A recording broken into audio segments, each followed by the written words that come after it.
के इस वीडियो में हम डिस्कस करेंगे फर्स्ट शिफ्टिंग प्रॉपर्टी और second shifting property.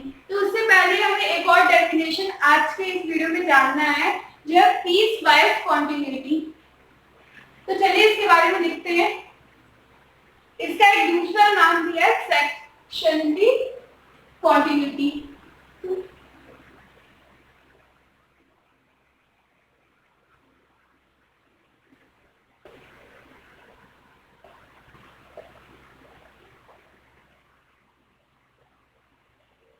piecewise continuity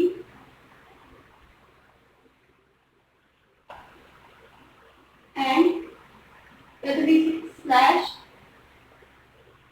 sectionally continuity।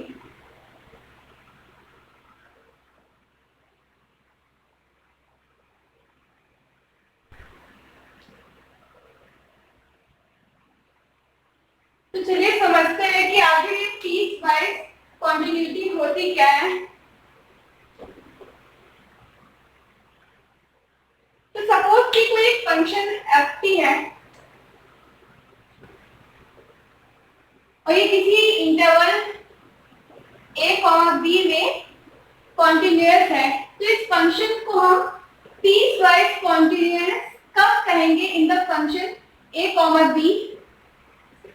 अगर इंटरवल ए कॉमा बी को छोटे छोटे पार्ट्स में डिवाइड कर दे, सब पार्ट्स में,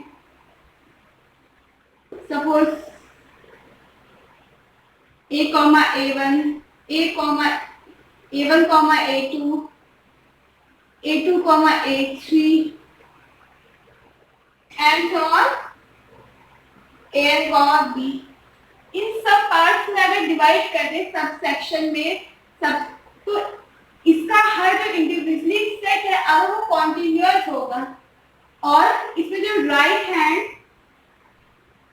लिमिट है और लेफ्ट हैंड लिमिट है, इंटरवल्स में right hand and left hand limit finite हो, तो ऐसे हम इंटरवल को क्या कहेंगे, पीस वाइज कॉन्टिन्यूअस।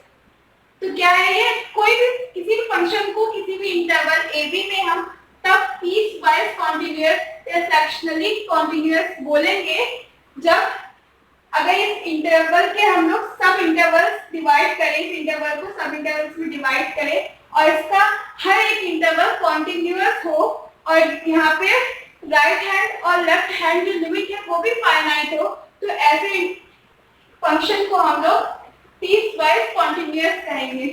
तो चलिए लिखते हैं इसकी डेफिनेशन।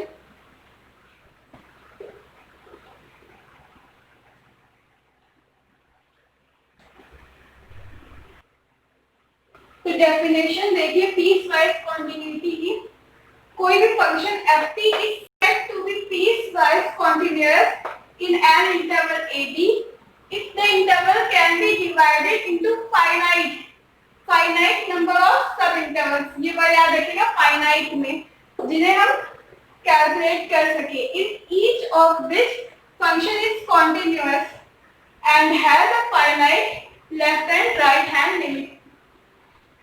दैट मीन्स कोई फंक्शन अगर एफ टी है तो उसे पीस वाइज कॉन्टिन्यूअस कहेंगे इंटरवल ए बी में अगर उस इंटरवल ए बी को फाइनाइट नंबर ऑफ सब इंटरवल्स में डिवाइड कर दिया जा सके और जिसमें फंक्शन कॉन्टिन्यूअस हो एंड और उसकी जो लेफ्ट हैंड और राइट हैंड जो लिमिट है एग्जिस्ट कर रही हो फाइनाइट लिमिट्स हो। तो इसके आगे बात करेंगे हम लोग फर्स्ट शिफ्टिंग प्रॉपर्टी की और सेकंड शिफ्टिंग प्रॉपर्टी की।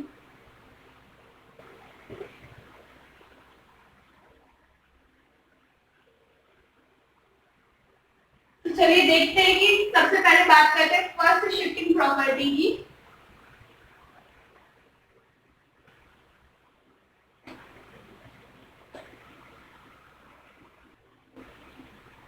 तो हेडिंग है first shifting property.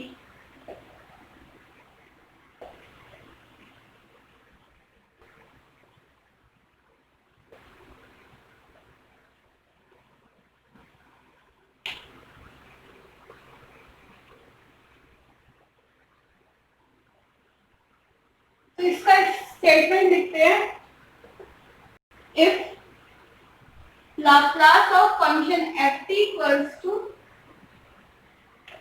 F S, then Laplace of e की power at F T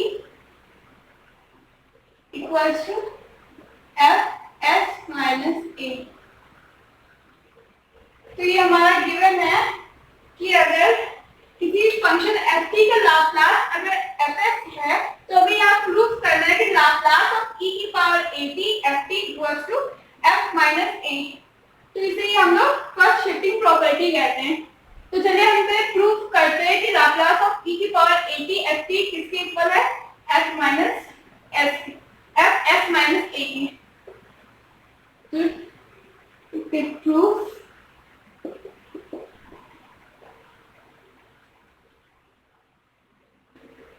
Laplace of e की power at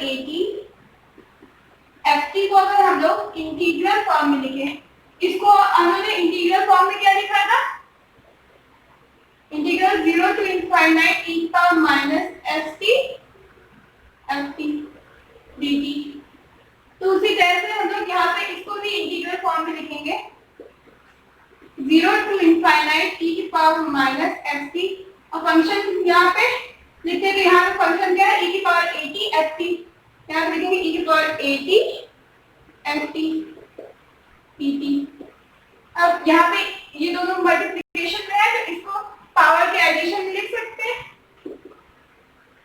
0 to infinite e की power a minus S T dt।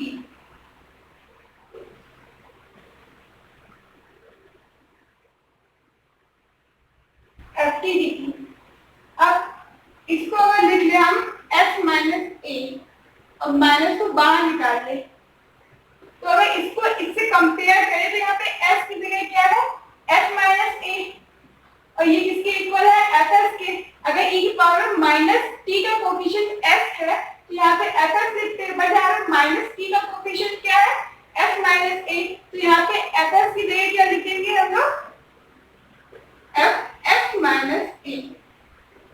तो हमारा proof हो गया लाप्लास ऑफ a की power e की power at F T equals to F S minus A.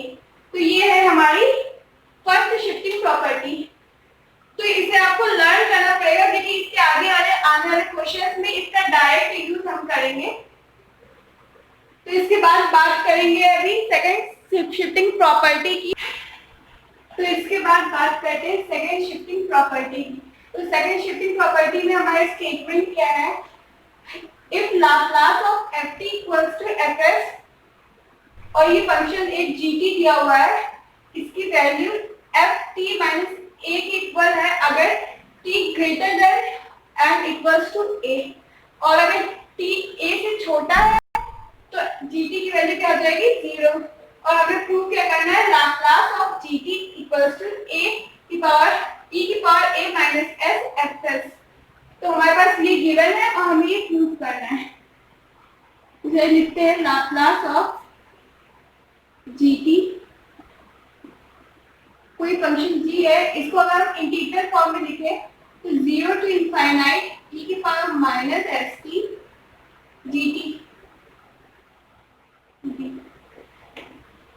तो ये आया हम लोग के पास। अब हमारे पास इंटरवल, अगर हमें एक a की वैल्यू दी हुई कि अगर t की वैल्यू a में दी हुई इंटरवल में, तो अगर 0 टू इनफाइनाइट को ब्रेक कर ले 0 to a and a to infinite पे में,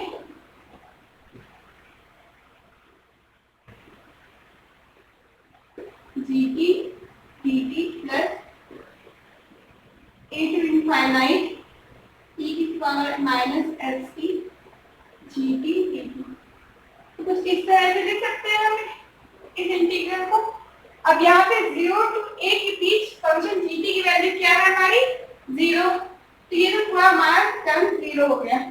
अब यहाँ पे a की वैल्यू a और इनफाइनाइट के बीच में अगर t की value greater than and equals to a है तो gt की वैल्यू किसके इक्वल है, ft माइनस a। तो यहाँ पे हम लोग क्या लिख देंगे, f T minus a equal to 0 a to infinite minus S t f T minus a. अब हमें इस इंटीग्रेशन को सॉल्व करना है और कुछ इस तरह की वैल्यू लानी है।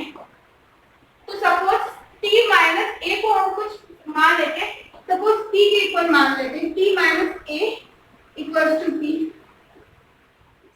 तो अगर इसको हम इंटीग्रेट करें तो किसके इक्वल आएगा, dt इक्वल्स टू dt। अब अगर इसको हम इस इक्वेशन को हम t के फॉर्म में बदल रहे हैं तो हम लोग की जो लिमिट्स है वो भी चेंज हो जाएगी। तो चेंज करने के बाद हमारी लिमिट्स क्या होगी, अगर t की वैल्यू a है तो t की वैल्यू क्या हो जाएगी, a minus A equals to 0। और अगर t की वैल्यू इनफाइनाइट है तो infinite minus a that also equals to infinite. अब यहाँ पे t की वैल्यू निकाल लें, t इक्वल्स टू क्या हो जाएगा, t प्लस a, तो e की पावर माइनस s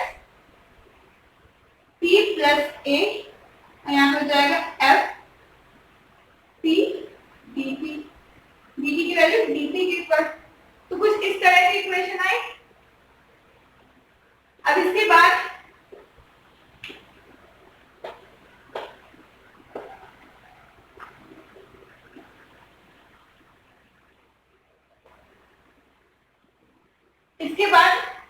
e ये प्लस है तो इसको हम लोग मल्टीप्लाई में लिख के e की पावर s a को बाहर ले सकते हैं, बिकॉज यहाँ पे जो वेरिएबल है वो p है, s e की पावर माइनस s है तो कांस्टेंट हुआ ना, इसे इंटीग्रल के बाहर लिख देंगे, e की power minus s a integral 0 to infinite e की power minus s p F T dt। तो इसकी वैल्यू क्या हो जाएगी, इसे हम लोग एफ एस लिख सकते हैं। तो यहाँ पे वेरिएबल ये क्या है, जो यहाँ पे होता है p का कोफिशिएंट उसी को लिखते हैं यहाँ पे। तो यहाँ इसकी वैल्यू ये हमारा एफ एस के इक्वल हो जाएगा और ये क्या हो जाएगा एस ए या ए एक्स। तो ये हमारा प्रूव हो गया, Laplace of g t equals to e की power minus a x f s के। तो ये है हमारी सेकंड शिफ्टिंग प्रॉपर्टी। इसका भी बहुत यूज होता है आगे क्वेश्चंस को सॉल्व करने के लिए, तो इससे भी आपको लर्न कर ले तो वही ज्यादा बेटर है आप लोगों के लिए।